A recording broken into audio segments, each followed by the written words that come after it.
Good morning YouTube. So just wanted to do a video this morning, trying to think of different things to do and everything, and as everybody knows, I'm a bit crazy about motorbikes. Well, I haven't always had motorbikes throughout my life. I went through a long period where I hadn't got one at all. But basically I started when I was a teenager, cycling to work and back, and eventually from an old lady down the road, a friend of the family, I bought my first moped.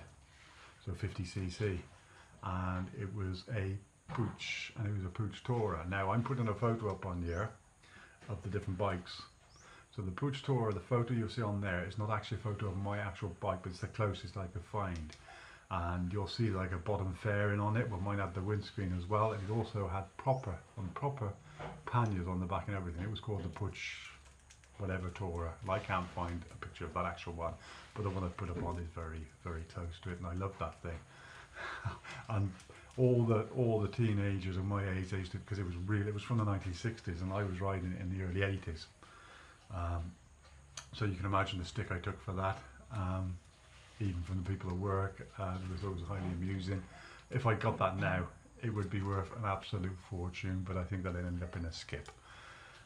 So after that, there's a picture on here of my second bike. Again, that's not my actual bike, and it's not even the right colour, because mine was black with a red stripe on it, or an orange stripe, and this one is red or whatever, but it's basically the same bike. And that was the Honda CB, so it's Honda Supreme, Honda CB 125T, and it was a twin, so twin exhaust, twin engine, and that had got actually 16 brake horsepower, and the law had come in at the time you could only have a maximum of 12, but this was built before that. So this was a V-Reg, so it was a 1979, I think, that made it. Very nice bike, and I did a lot of, I went hundreds and hundreds of miles, always up in Wales on it, all up to the Lake District with a friend of mine, through camping and that, so that bike was good. Then I went a long time, we're missing one, so a long time. When I moved to Germany, towards the end of my time there, where I'd been married, divorced, and whatever, and then to get running out of money at the time, to get about, I bought myself a what was it? It was a scooter. Oh, it was a Vespa. Yeah, a 125. No, it wasn't. It was a 50cc Vespa. So a moped again, basically, would max out at about 60 kilometers an hour, but it was basically just for riding through the town on and picking my kids up and all that sort of stuff, to, you know, obviously one at a time, not like here when you have like 4 or 5 kids on there. You can't do that in Europe. So yeah, so that was that one. Then I went back to cars for a long time, and then after I moved together with Sally in Herefordshire, we moved out into the countryside, and my work was quite a long way away, and it was costing a lot of money on the fuel and the petrol of the car. To save money, I bought a brand new 125 motorbike. There'll be a picture on that, and that was called, let me think now, a Lex Moto Arizona, and there's a picture of one on there. That is my actual bike, or was my actual bike. It's actually a very nice, looking back on it now, it's actually a very nice looking bike. So yeah, I enjoyed that. The embarrassing thing about that is 125, I hadn't passed my motorbike test, so L plates on it. But apart from that, it did look the part. It was just a scaled down Honda Rebel, if you like, or something similar. The Chinese copy of, I always thought it looked like a bit like a Honda Rebel, which is one of my favourite bikes, which I've never actually owned. So I've never had anything like sort of Harley Davidson or Moto Guzzi, my favourite make. Never had them, like I never had the money for it, or a big BMW. Not a big fan, but and I've never had anything like that. So my bigger bikes have been older bikes.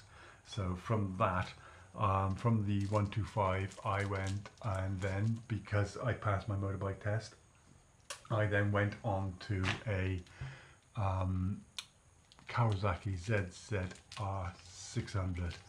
So going from a 125 to going up to a 4-cylinder rocket, basically the fastest bike by far I've ever owned. That thing would, I don't know what that, it would max out officially on paper at 150 miles an hour. Don't ask me what that is in kilometers, but it's a lot. So I had that for about 12 months, and lovely bike. I did some touring on it, went down to Germany, down the south of Germany, so Belgium, France and wherever. So yeah, I had that for about 12 months, and then with my moving backwards and forwards to the Philippines, it wasn't practical to keep that anymore, so that had to go. About 12 months later, when I was back in the UK again, I bought a Yamaha. So basically the Kawasaki, you'll see like burgundy purpley colour, you'll see that on there on the picture of it. And my next bike, which was a Yamaha 600 XJ600 diversion is what they're called. Nice bike, a 600 4-cylinder, but not anywhere near as quick off the mark or top speed as the Kawasaki, because that was a proper sports tourer, and the Yamaha was classed more as a commuter, I suppose, but fast enough. I mean, we're still talking 120 miles an hour if you wanted to, but obviously I never do that. I stick to the speed limits and whatever, as we all should. So yeah, so that was that.